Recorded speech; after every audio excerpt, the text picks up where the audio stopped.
Warframe has been around for over a decade now. And even if you've sunk thousands of hours in it, there's still a good chance you've missed some weird, forgotten or straight up hidden stuff. In this video we are diving into secret mechanics, obscure gear and bizarre little features that even veterans often overlook. Let's get into it. Here are 25 things in Warframe you probably didn't know about. Number 1. Baro's secret void signal. If you visit Baro while using Inaros Prime, you'll unlock access to a special item called the Baro Void Signal in his shop. Obtaining it unlocks a unique void defense mission called Void Raider. But here's the twist, you're defending Baro himself. He cannot bleed out and there is no second chance. If his health hits 0, he dies instantly and the mission fails. If you pull it off, you'll get a guaranteed Desert Skate Spectre and either part of the Alexis armor, an Inaros Snoggle or a unique Inaros helmet, with each run giving you the next item in line until you've got them all. Number 2. Recovery. This one's easy to miss if it's never happened to you. If you get taken down by the Zanuka Hunter, you don't revive like usual. You get thrown into a recovery mission where you start without your weapons. You are forced to sneak through the level and recover your gear with nothing but your fists. Triggering a Zanuka Hunter attack on you requires a death mark. You earn one by completing 5 copper-sided invasion missions, or you can force the encounter with a Zanuka Hunter beacon, which rarely comes up in Baro's offerings. Number 3. Frame-based minigames. Most people know about the Ludoplex minigames, but what many don't know is how weirdly you can launch them. Happy Zephyr and Vermius can be played normally by buying them from Samaras along with the Ludoplex decoration. But you can also just type Flappy or Vermius into the login email field, leave the password blank and then just log in to launch the game. If you equip Zephyr or Worm and you select the right loadout under appearance, Z or W, the minigame will also trigger right from your orbiter. Number 4. Faction Hub Easter eggs. Across the faction hubs like Cetus Fortuna, the Necrolis Tashan's Cave and the Helvania Mall, you might spot a hidden DE logo. If you interact with it, a special hidden credit sequence plays featuring the development team's names. It's more of a nod to the devs than anything, but still a cute and fun moment of recognition. Number 5. The almighty forgotten Loc-Pins. Back in the day, Digital Extremes added Loc-Pins, gear items you can research in the Tenno lab. They let you mark points in an open world map, customizable with a name, color, logo and visibility noggle. Unlike regular waypoints, they will stick. Log out, log back in, they are still there. Super handy for fishing, mining routes or even just for taking cool looking spots. Number 6. The Forgotten Camera Tool. There is an item in the market that has been around for nearly a decade now. The Remote Observer. You can still buy it for just 10 credits and it lets you deploy a short-lived camera drone that overrides your view and lets you capture some slick third-person footage. It's mostly forgotten, but could be useful for cool creations or just for messing around. Number 7. Stims. Using Synthula, you can craft special gear items called Stims, both via the Tenno lab. They are used to buff allied NPCs like defense targets, Eidolon lures, or even things like Octavia's Resonator and Atlas Rumblers.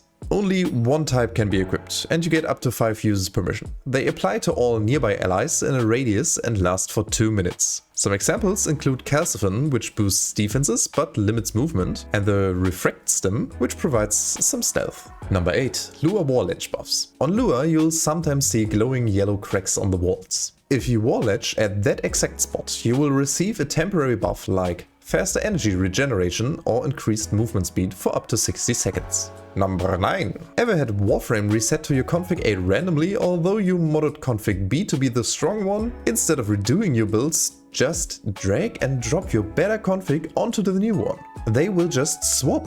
Nothing gets lost, no need to overwrite or delete anything manually, just a quality of life thing many people forget about. Number 10. Icons in config and loadout names. When naming configs or loadouts, you can actually insert hidden text icons. These icons include faction logos, symbols or even rank indicators. One of them even hints at rank 51, which would be equal to Legendary 21, being possible in the near future. You can find a full list on the Warframe wiki or via the link in the description. Number 11. Assigning glyphs to loadouts. Tired of confusing your loadouts? You can actually assign specific glyphs to each one of them, so you can finally make use of all those glyphs you've collected over the years.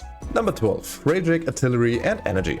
While piloting a Railjack, jump into the artillery seat and press F to switch between regular guns and the dome charge cannon. Also worth noting, your Warframe's own energy pool powers Railjack abilities. It's not a separate system, so plan accordingly for Railjack missions. Number 30. Roll to auto pickup. Did you know that you can skip the pickup animation by simply rolling over the item while holding your interact key? You don't even have to time the interact key, just hold the button and roll. It saves time and integrates pretty smooth into your gameplay once you get used to it. Number 14. Free energy from Orokin Death Orbs. Folks who watched my Argon Crystal Guide already know about this one. In Void missions, those big Orokin Death Orbs will emit a pulse of 250 energy if you're standing near them with a prime Warframe. Only prime frames trigger the effect and only once per orb, but it can be a lifesaver for energy-hungry builds, at least in the Void. Number 15. Lunaro in Zariman. There's a tile set in Zariman missions that include a playfield. If you find the ball and then score a goal with it, you will trigger a brief fanfare, a subtle Easter egg referencing Warframe's old Lunaro PvP mode.